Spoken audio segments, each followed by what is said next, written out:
TravelingMel.com. Good morning, everybody, and welcome to the American Revolution Museum at Yorktown. When we bought our special homeschool tickets, and it's probably all tickets at the Jamestown Center, that included a visit here. And we were really impressed with what we experienced at Jamestown, and we're gonna hope that they have something similar here. I believe they do. We didn't get to do the museum at Jamestown. We were kind of pooped for that, but we are gonna try and do the museum here, as well as some of the living history stuff, which the boys are really liking. So let's go see what it's all about.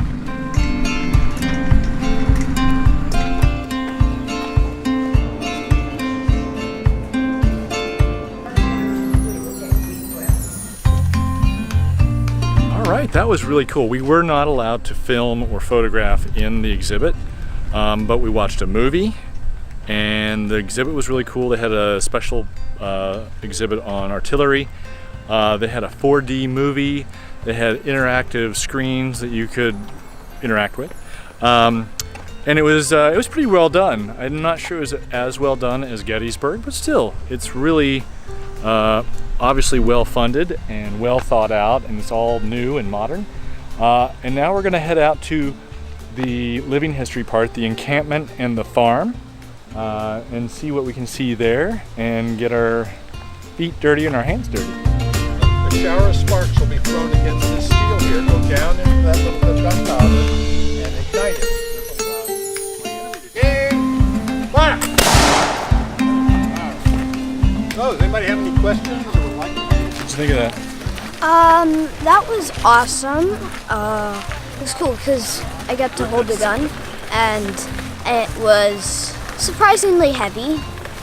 I could barely hold it, but it was really cool. Yeah. How many people were in there? There were 6 people in here. Yeah, I'm not gonna join the army anytime soon.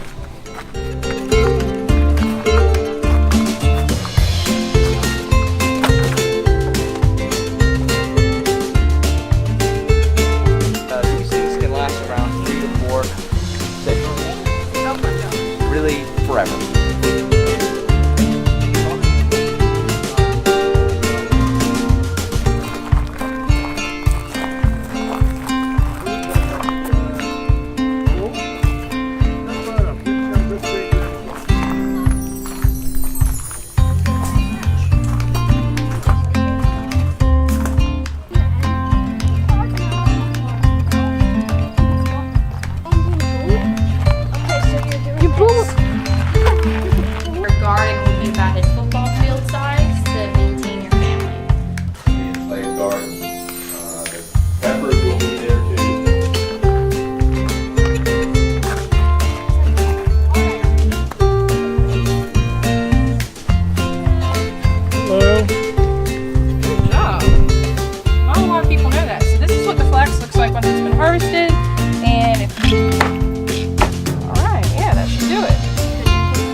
Right, you couldn't import things anymore, so.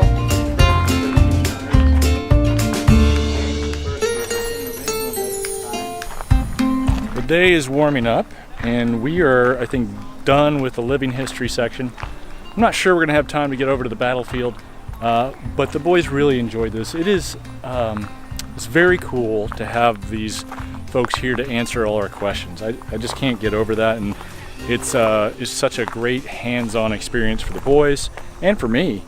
One thing I asked in the kitchen was, I've heard the term enslaved used a lot rather than slave, and he explained, and I think I kind of knew this, was they do that because a slave objectifies a person, and they want to make sure that the rest of us understand in modern times that this was a person and they were the victim of enslavement. Someone enslaved them, and it's just a subtle reminder of that fact. And I think one of the things I've noticed, I've spoken about in the over at Williamsburg, is